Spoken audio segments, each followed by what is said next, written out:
we grew up with the information that the skull and the brain are important. So if a baby banged your head, or somebody falls, or somebody breaks something, we know that they can have brain pressure. So we're very, very conscious of the head, especially the teeth, because those are important too. But let's take this a little further, because the brain has to send down messages through the spinal column here, through these little holes. You see these holes here? Out to the nerves, which go to every single organ, every single cell, and every single system in your body. So the most important system in the entire body is your nervous system. It controls everything. And you're in control of it. You decide your posture. You decide what you eat. You decide what you think. You decide what you feel. It's actually something that you can control. Something that you can have a handle on, and you can empower it by reducing stress on all levels in your body. We're going to stick to the anatomy for a little bit so you'll understand the rest. You see, every cell has a nerve that goes to it, including your immune system. So the nervous system controls how your immune system's working. In the United States, we don't get to use our immune system very much because we artificially induce it.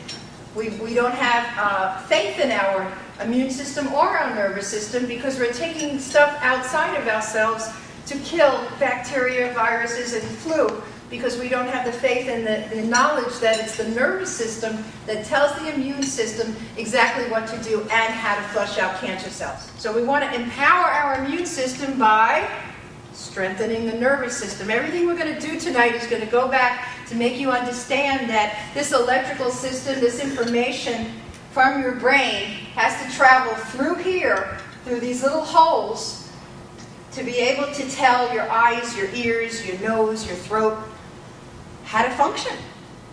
So in the neck area, it's closest to the brain, therefore it is the most important part of the spine. We're going to spend a lot of time on the neck because many of you work at a desk, and we're going to go over posture so that when you go back to work tomorrow, you're not going to pinch your nerves while you're working. There's no reason. And if you have to order a new desk, or you have to tell them, I'm not going to sit here this way, I have to sit that way, you're going to make changes. Claudia did it in the school. We went around Boca High, we went around to all the secretaries, and we changed all their desks. Then they're functioning at a higher level, and I bet you they're nicer and happier because they're not sitting with their nervous system pinched. If you take care of your neck, your nervous system will take care of you because it's so close to the brain that your posture and what you do with your neck is the most important part of the spine. So anything that we talk about from here down, the neck controls it. So even your stomach nerves have to go through your neck. Then they come out through the upper back and the mid-back area. This controls your heart and your lungs. Your digestive system comes out of your middle back nerves, and the lower back controls your reproductive system, the urinary system, the excretory system, and we're hooked up electrically. When these bones are out of place, they cause pressure. That word subluxation is the only Latin word that I'm going to use today. I'm going to try to speak in English so that you can understand me. A subluxation is a bone that's pinching a nerve.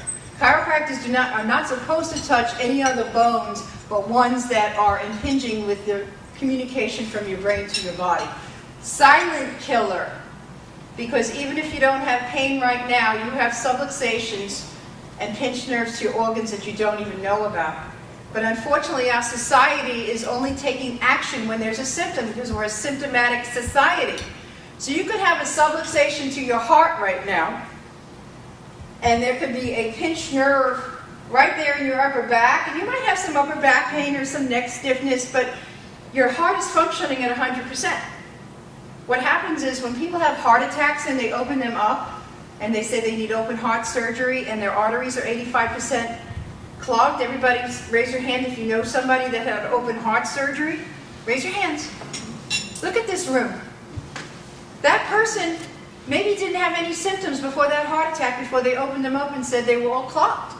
So if you go in the symptomatic world, you're going to end up, I'm sorry, but the statistics are showing if you don't make some changes now and take some preventative measures in your nervous system and your organs, then you'll keep them healthy.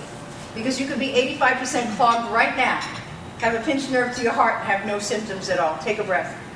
Okay, oxygen. I'll breathe for you. Okay? The same thing happens with cancer. Raise your hands if you know someone who had cancer. They opened them up, they closed them right back up. Raise your hands if you know people with cancer. They closed them up because it was too late. The person had no symptoms until the MRI. They had a pain one day. They went in, they said, there's 20 years of cancer. We can't do anything about, we can't do surgery. It's too late. So if you don't learn anything else from me today besides breathing, okay, you're going to learn the fact that don't go on whether you have pain or not. It's not the symptom of pain or discomfort that tells you how healthy you are. How healthy you are has to do with 100% functioning of your organs.